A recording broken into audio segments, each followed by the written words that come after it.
Selamat malam buat kita semua. Selamat malam buat teman-teman yang sudah hadir pada malam hari ini untuk pembelajaran kita pada malam hari ini. Terima kasih pada Victory, Sartika, Hana, sama Elvira yang sudah menyempatkan waktunya untuk boleh belajar pada malam hari ini. Jadi untuk sebelum kita memulai pembelajaran kita, mari kita berdoa terlebih dahulu.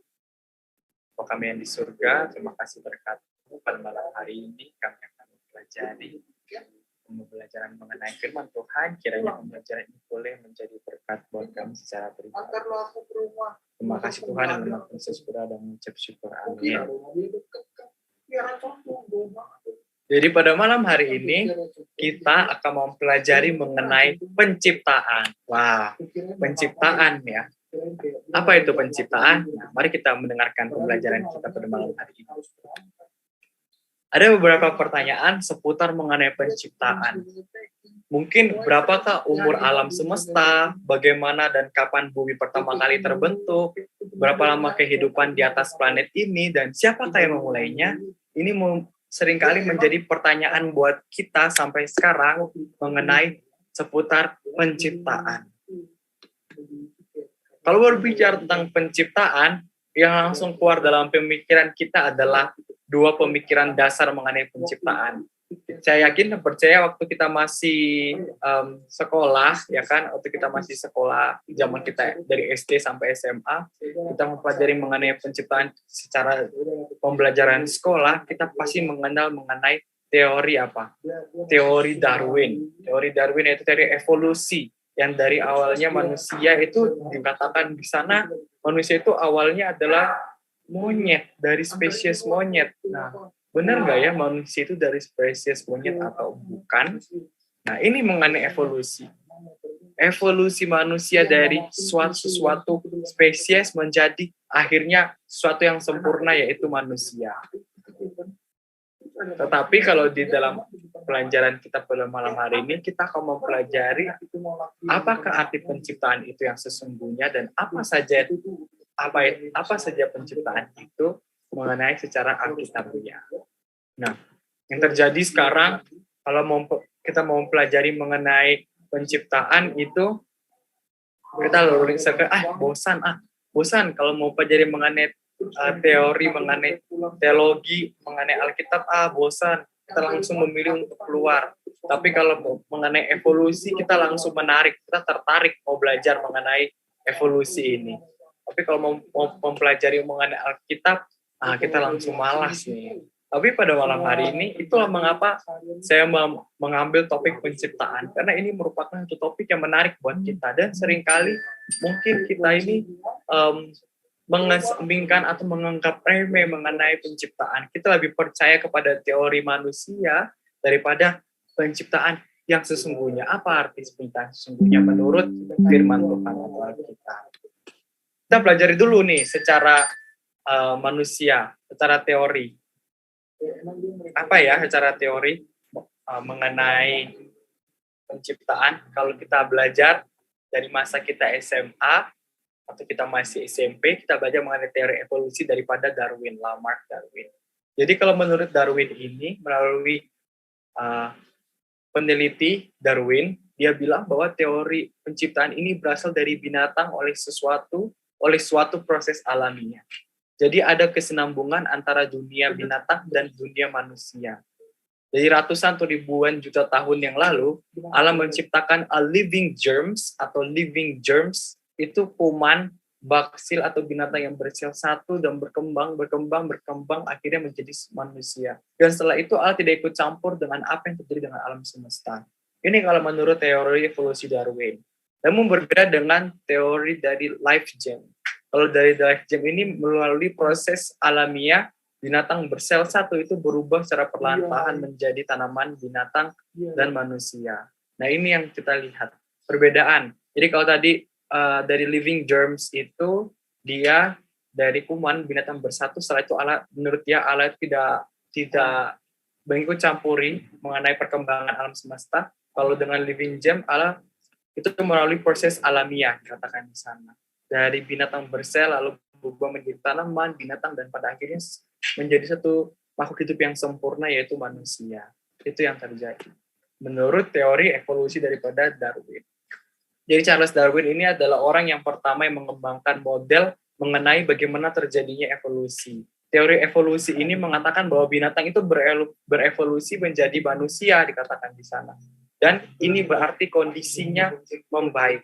Jadi teori evolusi belum dapat dikatakan sebagai teori ilmiah. Karena teori ini hanyalah suatu hipotesa atau teori dugaan. Dan ini lebih merupakan filsafat tentang asal-usul hidup dan makna manusia. Nah, Alkitab itu mengajarkan bahwa karena dosa, manusia yang adalah gambar dan rupa Allah itu telah menjadi rusak. Selain ada teori tadi Darwin mengenai evolusi, ada juga teori Big Bang. Teori Big Bang ini begitu juta tahun yang lalu, itu dikatakan bahwa teori ini bagaimana penciptaan terjadi karena adanya suatu ledakan dahsyat. Itu menyebabkan proses pengembangan alam semesta. Suatu Big Bang yang mengawali perkembangan alam semesta yang terus berlanjut hingga sekarang ini. Jadi karena tadinya ada ledakan itu, lalu mulailah berkembang, akhirnya terciptalah kita sebagai manusia. Teori Big Bang ini menyatakan bahwa penciptaan itu merupakan suatu kebetulan atau kesalahan atau kekacauan yang ada di alam semesta ini, daripada suatu perkembangan yang ditata atau dirancang atau direncanakan. Ini kita lihat teori-teori penciptaan menurut dunia. Namun, sampai sekarang ini, para ilmuwan ini masih terus-menerus menyempurnakan teori Big Bang dan evolusi, teristimewa dalam penyelidikan DNA. Penemuan-penemuan oleh teleskop ruang angkasa Hubble milik NASA, dan penemuan-penemuan fosil terbaru di padang gurun Namibia dan sebelah barat dari Afrika. Itu mereka masih meneliti sampai sekarang bagaimana proses terjadinya penciptaan ini. Ini menurut dunia. Dan bahkan Einstein dia mengakui bahwa dalam hukum alam terdapat suatu sebab yang maha unggul hingga segala sesuatu yang munculnya dalam pemikiran dan pemahaman manusia hanyalah merupakan refleksi kosong belaka jika dibandingkan dengannya. Dalam kutip tuh. Para ilmuwan yang jujur adalah mereka yang pertama mengakui bahwa sesungguhnya mereka tidak memiliki semua jawaban mengenai penciptaan. Ini yang terjadi. Bahwa ilmuwan itu mereka berilmu pengetahuan itu mungkin berfokus pada bagaimana manusia. Sedangkan kalau teologi, dia berfokus pada siapakah manusia. Jadi Alkitab merupakan pernyataan iman dan dalam bahasa rohani dan bukan buku pegangan bagi ilmu pengetahuan atau handbook of science. Oleh sebab itu, Alkitab dan ilmu pengetahuan dapat menjadi sumber pengetahuan bagi kita tentang karya Allah dalam dunia ini. Sangat penting ya untuk mempelajari mengenai ini. Mengapa penciptaan itu boleh terjadi? Tadi kita sudah lihat melalui para ilmuwan-ilmuwan, filsuf tadi mengenai bagaimana penciptaan itu boleh terjadi. Sana tadi dibilang ada yang dari monyet, ada yang dari bersel satu, dari teori Big Bang itu ledakan. Banyak sekali menurut dunia mengenai penciptaan. Namun menurut Alkitab, penciptaan merupakan kreasi atau creation atau intelligent design Allah. Mari kita buka Alkitab kita dalam Kejadian 1 ayat 1. Dikatakan di sana pada mulanya adalah Allah. Mari kita buka Kejadian 1 ayat 1. Pada mulanya Allah menciptakan langit dan bumi, katakan di sana. Nah, jadi siapa yang menciptakan penciptaan dunia ini? Bahwa Allah. Ya, Alkitab sudah jelas dikatakan. Karena pada mulanya menyatakan waktu penciptaan yang dilakukan Allah. Jadi kisah penciptaan itu bukan merupakan mitos atau melainkan merupakan suatu dongeng yang belaka yang hanya karangan, tapi melainkan ini merupakan peristiwa sejarah. Sedangkan kata mencipta atau Ibrani artinya itu bara, mencipta, itu menyatakan dalam arti ex nihilo, yaitu dari yang tidak ada menjadi ada. Jadi Allah itu tidak menjadikan sesuatu dari materi yang telah ada sebelumnya, melainkan dengan firman Allah, dengan perkataan Allah, itu menjadi, dari yang tidak ada menjadi ada. Itu kita bisa buka juga dalam Roma 4 ayat 17 dan Ibrani 11 ayat 3. Jadi kata ini juga mengandung makna bahwa tidak ada sesuatu apapun yang dapat disamakan dengan Allah. Dunia dan segala isinya adalah karya ciptaan Allah. Allah tidak berhenti mencipta pada peristiwa tertentu, tetapi tetap mencipta secara berkelanjutan. Jadi Allah ini dia bertanggung jawab, dia mau memelihara dan menopang ciptaannya sampai sekarang ini. Oleh sebab itu, kisah penciptaan menolak paham bahwa Allah tidak berhubungan dengan ciptaannya dan paham bahwa Allah ada dapat disamakan dengan ciptaan. Ini yang boleh kita lihat. Bahwa Allah itu yang menciptakan semua penciptaan yang ada di dunia ini. Mari kita lihat lagi penciptaan di dalam Alkitab kita. Ada banyak referensi yang kita boleh temukan, referensi langsung dan tidak langsung dengan kisah penciptaan di seluruh Alkitab. Jadi mari kita pelajari beberapa referensi penciptaan di seluruh Alkitab dan kita akan mengurutkannya dengan setiap hari penciptaan yang akan kita pelajari sekarang.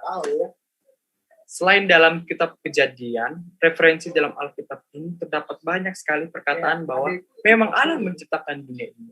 Dalam Yesaya 42 ayat 5, dikatakan di sana, beginilah firman Allah, Tuhan yang menciptakan langit dan membentangkannya, yang menggambarkan bumi dengan segala yang tumbuh di atasnya, memberikan nafas kepada umat manusia yang mendudukinya dan nyawa kepada mereka yang hidup di atasnya.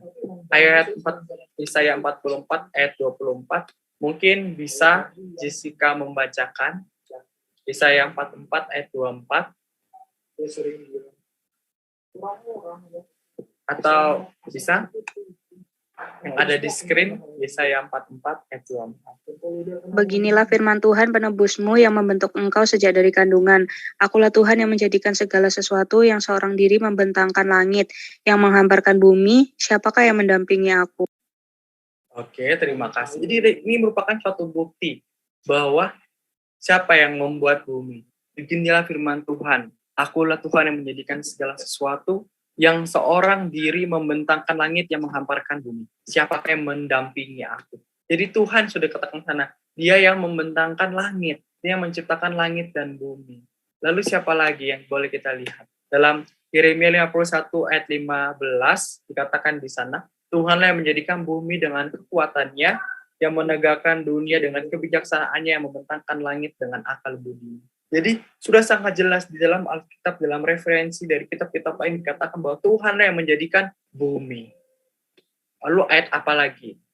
Yunus 1 ayat 9. Sahutnya kepada mereka, aku seorang Ibrani, aku takut Tuhan, Allah yang empunya langit, yang telah menjadikan lautan dan daratan. Jadi Nabi Yunus sudah mengatakan bahwa aku seorang Ibrani, aku takkan Tuhan. Tuhan itu adalah Allah yang punya langit, yang menjadikan lautan dan daratan. Juga dalam 1 Yohanes 1 ayat 3, apa yang telah kami lihat dan yang telah kami dengar itu kami beritakan kepada kamu juga, supaya kamu pun beroleh persekutuan dengan kami. Dan persekutuan kami adalah persekutuan Bapa dengan anaknya, Yesus Kristus. Lalu dalam Wahyu 4 ayat 11, ya Tuhan dan Allah kami, Engkau layak menerima puji-pujian dan hormat kuasa, sebab Engkau telah menciptakan segala sesuatu, dan oleh karena kehendak-Mu semuanya itu ada dan diciptakan. Dan dalam Kisah Para Rasul 17 ayat 24, Allah yang telah menjadikan bumi dan segala isinya, Ia yang adalah Tuhan atas langit dan bumi, tidak diam dalam kuil-kuil buatan tangan manusia. Dan dari referensi ayat yang sudah kita baca ini sekarang, sudah sangat dijelaskan bahwa Allah lah Tuhan yang menciptakan langit dan bumi, menciptakan segala alam semesta. Dalam Kejadian 1 ayat 1 sampai 2, mari kita buka Kejadian 1 ayat 1 sampai 2. Pada mulanya Allah menciptakan langit dan bumi. Bumi belum berbentuk dan kosong, gelap gulita dan menutupi samudra raya, dan roh Allah melayang-layang di atas permukaan air. Nah, ini sudah sangat jelas ya dikatakan di sini bahwa pada mulanya Allah menciptakan bumi. Awalnya bumi ini masih kosong, masih belum ada apa-apa. Lalu ada juga, kalau kita lihat di slide dalam ayat 38 ayat 4, di manakah engkau ketika aku meletakkan dasar bumi, ceritakanlah kala engkau mempunyai pengertian. Mazmur 104 ayat 5 sampai 6, yang telah mendasarkan bumi di atas tumpuannya sehingga takkan goyang untuk seterusnya dan selamanya, dengan samudra raya telah menyelubungi, air telah naik melampaui gunung-gunung. Dalam 2 Petrus 3 ayat 5, mereka sengaja tidak mau tahu bahwa oleh firman Allah langit telah ada sejak dahulu, dan juga bumi yang berasal dari air dan oleh air. Jadi pada mulanya bumi ini kosong, masih penuh dengan permukaan air. Lalu apa yang Allah ciptakan? Nah, Allah yang menciptakan bumi segala isinya. Kita buka dalam kitab Kejadian 1. Di hari pertama, Allah menciptakan langit dan bumi. Dan Allah menciptakan terang dan gelap. Lalu Allah memisahkan yang terang dari yang gelap, karena terang itu baik maka Allah menciptakan langit dan bumi beserta terang dan gelap. Kita baca dalam Alkitab supaya kita boleh tahu bahwa apakah memang Allah yang menciptakan langit dan bumi. Nah, tadi dibilang hari pertama, apa yang Allah ciptakan? Allah menciptakan langit dan bumi, terang dan gelap. Nah, itu. Pada mulanya Allah menciptakan langit dan bumi belum berbentuk dan kosong, gelap gulita menutupi samudera raya, dan roh Allah melayang-layang di atas permukaan air. Firman-Nya Allah, jadilah terang, lalu terang itu jadi. Allah melihat bahwa terang itu baik, lalu dipisahkannya terang itu dari gelap, dan Allah menamai terang itu siang dan gelap itu malam. Jadilah petang dan jadilah pagi, itulah hari pertama. Jadi ini hari pertama, Allah menciptakan langit dan bumi. Allah membuat pagi dan terang. Nah, Allah membuat pagi, malam dan siang, terang dan gelap. Lalu hari kedua, apa yang Allah ciptakan? Cakrawala dan langit. Mari kita buka Kejadian 1 ayat 6 sampai 8. Mungkin Sartika boleh membacakan Kejadian 1 ayat 6 sampai 8.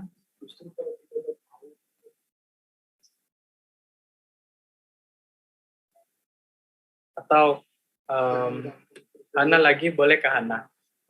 Kejadian 1 ayat 6 sampai 8. Kejadian 1 ayat boleh. Berapa, Wen? Ayat 6 sampai 8 yang ada di screen.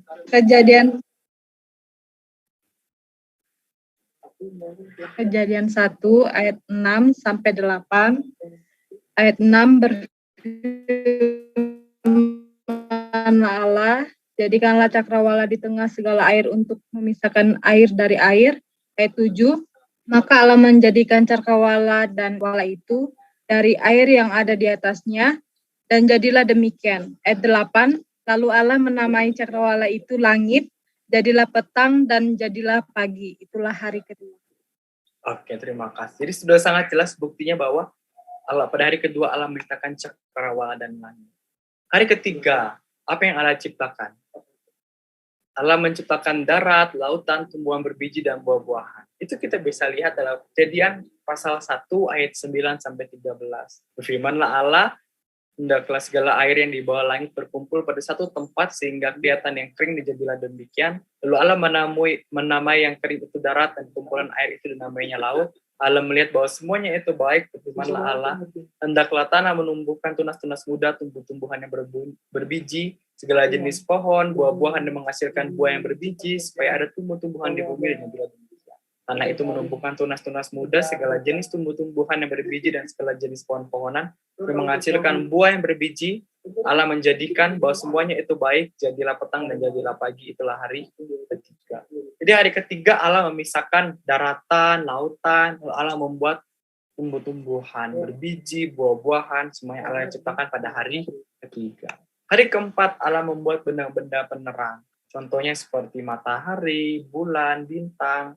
Itu kita bisa jumpai dalam Kejadian 1 ayat 14 sampai 19. Berfirmanlah Allah, jadilah benda-benda penerang pada cakrawala untuk memisahkan siang dari malam. Biarlah benda-benda penerang itu menjadi tanda yang menunjukkan masa-masa yang tetap dan hari-hari dan tahun-tahun. Dan sebagai penerang pada cakrawala, biarlah benda-benda itu menerangi bumi, dan jadilah demikian. Maka Allah menjadikan kedua benda penerang yang besar itu, yakni yang lebih besar untuk menguasai siang dan yang lebih kecil untuk menguasai malam, dan menjadikan juga bintang-bintang. Allah menaruh semuanya itu di cakrawala untuk menerangi bumi, dan untuk menguasai siang dan malam, dan untuk memisahkan terang dari gelap. Allah melihat bahwa semuanya itu baik, jadilah petang, jadilah pagi. Itulah hari keempat. Jadi ini yang Allah buat pada hari keempat, benda-benda penerang. Lalu hari kelima, Allah menciptakan binatang di air dan di darat. Kejadian pasal 1 ayat 20 sampai 23. Mungkin Jessica bisa baca lagi.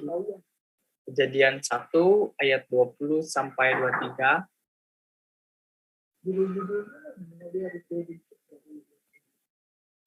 Pak bisa?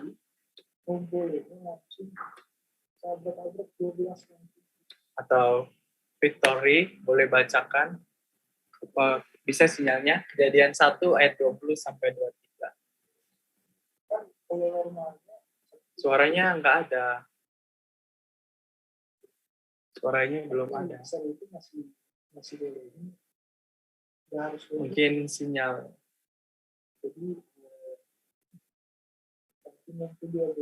Oke, tidak apa.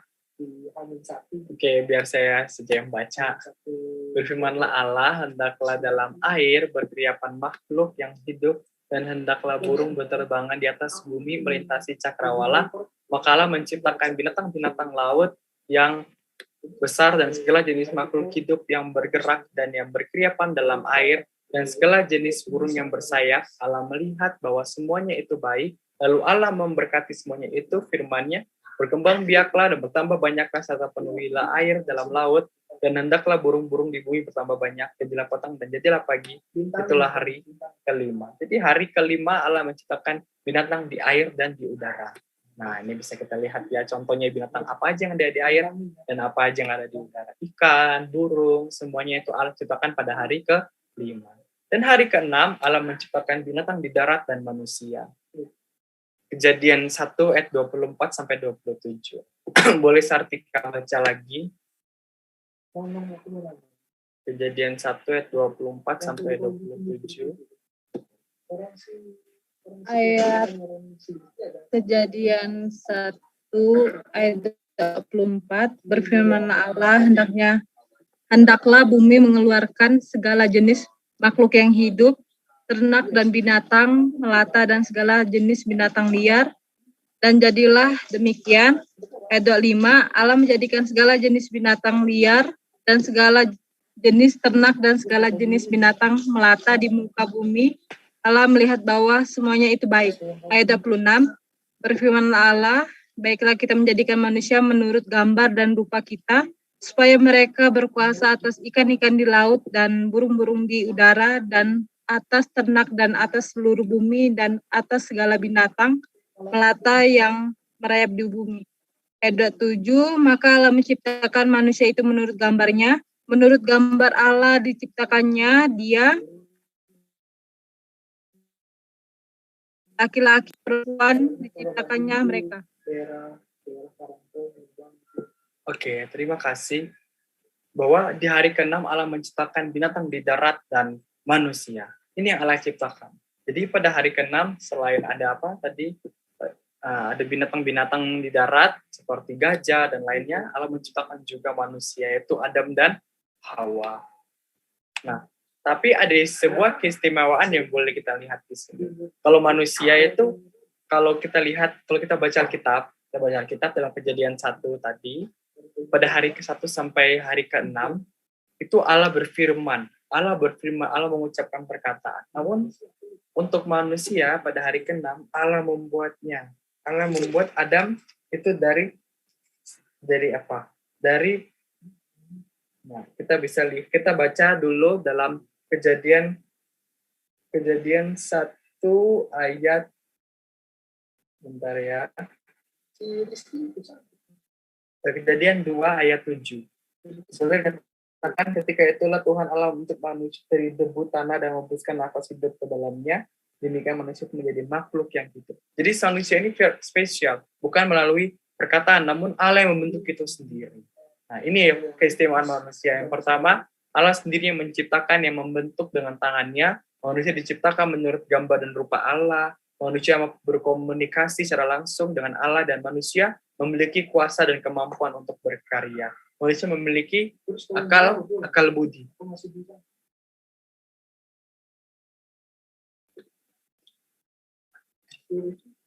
Sebentar ya. Manusia memiliki akal budi. Dan ada yang spesial pada hari Sabat, hari ke-7. Apa yang Tuhan lakukan pada hari ke-7? Hari ke-7 adalah hari Sabat. Kejadian 2 ayat 1. Demikian diselesaikan langit dan bumi dan segala isinya. Ketika Allah pada hari ke-7 telah menyelesaikan pekerjaan yang dibuatnya itu, berhentilah ia pada hari ke-7 dari segala isinya, dari segala pekerjaan yang dibuatnya itu. Berhentilah ia pada hari ke-7 dari segala pekerjaan yang telah dibuatnya itu. Lalu Allah memberkati hari ke-7 itu dan menguduskannya. Pada hari itulah ia berhenti dari segala pekerjaan penciptaan yang telah dibuatnya itu. Nah, ini hari ke-7 Allah beristirahat. Jadi semua hewan, semua manusia pada saat itu mereka menguduskan hari ke-7. Bentar.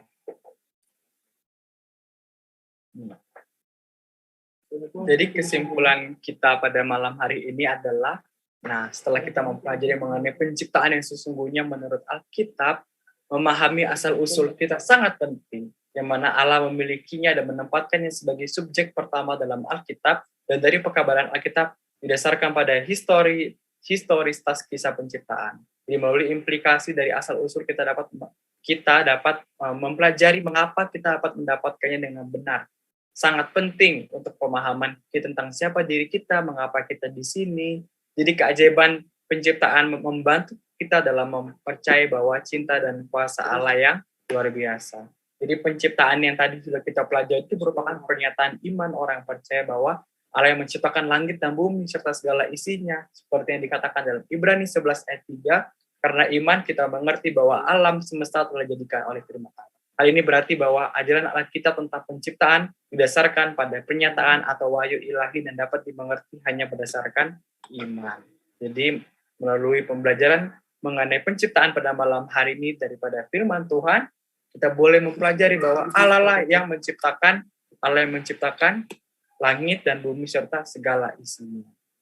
Mungkin ada pertanyaan daripada teman-teman di sini. Mungkin Sartika mau bertanya. Okay. Mau nanya, apakah iman kepada Allah dan sains itu bertentangan? Sebab kan tadi kita lihat ada sains teori dari ilmuwan. Oke. Jadi apakah iman kepada Allah itu dan sains yang kita pelajari selama ini itu bertentangan ya kan? Seperti itu ya, dari teori Darwin, teori Big Bang itu bertentangan dengan. Nah, jawabannya adalah kalau sains itu dia didefinisikan sebagai sebuah observasi atau identifikasi atau sebuah penyelidikan, research, eksperimen, jadi penjelasan di suatu fenomena. Jadi belajar mengenai sains itu, melakukan observasi tersebut. Jadi sains itu merupakan metode yang digunakan manusia untuk mendapatkan pengertian yang lebih dalam akurat mengenai alam semesta. Nah, jadi sains itu dia merupakan usaha juga untuk mendapatkan pengetahuan dengan menggunakan suatu dugaan atau suatu observasi tadi, melakukan eksperimen terlebih dahulu, melakukan penyelidikan agar mengetahui apa yang akan mereka ingin ketahui. Contohnya tadi mulai penciptaan, mereka melakukan penelitian terlebih dahulu mengenai alam semesta ini. Nah, tetapi kepercayaan orang Kristen terhadap sains itu tidaklah serupa dengan kepercayaan kita kepada Allah. Jadi seorang Kristen atau kita yang ada di sini atau ada tamu kita juga yang ada pada malam hari ini, kita dapat beriman kepada Allah dan menghormati sains selama kita mengingat mana yang sempurna dan mana yang tidak. Jadi kepercayaan kita kepada Allah ini merupakan kepercayaan yang berdasarkan iman. Kita beriman kepada anaknya, kepada Tuhan untuk keselamatan, kita beriman kepada firman Tuhan untuk pengajaran, beriman kepada Roh Kudus, kita beriman kepada Allah, itu haruslah bersifat mutlak. Karena kita beriman kepada Allah itu kita bergantung pada pencipta yang sempurna, maha kuasa dan maha tahu. Jadi kepercayaan kita kepada sains ini cukup bersifat seperti intelektual, tidak perlu lebih daripada itu. Kita boleh mengandalkan sains untuk melakukan banyak hal yang besar, namun kita harus ingat ada juga sains yang membuat kesalahan. Jadi kita beriman kepada Tuhan, kita belajar daripada Tuhan, kita bergantung pada orang-orang yang sudah menulis Alkitab juga. Kita sudah lihat tadi, kita bergantung hanya kepada Tuhan. Kita tidak boleh bergantung kepada orang-orang yang tidak sempurna atau berdosa seperti mereka. Mungkin membuat sebuah statement sendiri mengenai sains tersebut, mengenai pengetahuan tersebut. Jadi memperluas pengetahuan kita, menolong kita untuk mengatasi penyakit. Sains atau pengetahuan itu boleh menolong kita untuk menambah pengetahuan kita, untuk menolong kita memperluas intelektual kita, meningkatkan tingkat kepedulian kita, mengerti pengertian kita. Namun ada juga bahayanya ketika kita melihat para ilmuwan itu mendapatkan kepercayaan mereka pada logika manusia dan mereka tidak mau lagi percaya kepada Tuhan. Mereka tidak lagi menggunakan logika atau tidak mau lagi beriman kepada pencipta. Ini yang tidak boleh kita ikuti sebagai orang-orang yang percaya kepada Tuhan. Jadi ada juga sains yang bertentangan dengan Tuhan, ada juga yang tidak bertentangan. Jadi kita harus pandai bijak-bijak. Mereka ini mungkin sains-sains ini mereka lebih menurut kepada pengertian mereka sendiri. Namun kita kalau sudah percaya beriman kepada Tuhan, kita harus percaya bahwa firman Tuhan lah yang benar. Mungkin itu saja jawaban dari saya. Oke, mungkin kita boleh berdoa dulu. Tuhan, pada malam hari ini kami telah mempelajari mengenai firman, biarlah melalui pembelajaran mengenai penciptaan ini, Tuhan, kami boleh semakin yakin dan percaya bahwa Tuhan yang menciptakan alam semesta dan berkat-berkat-Mu boleh terjadi atas kehidupan kami. Terima kasih Tuhan, kiranya pembelajaran tidak terlalu begitu saja, namun boleh menjadi pembelajaran dan pedoman kehidupan kami, agar kami boleh semakin hari semakin dekat kepada-Mu. Dalam nama Tuhan Yesus kami telah berdoa dan mengucap syukur. Amin. Oke, terima kasih semua yang sudah join pada malam hari ini.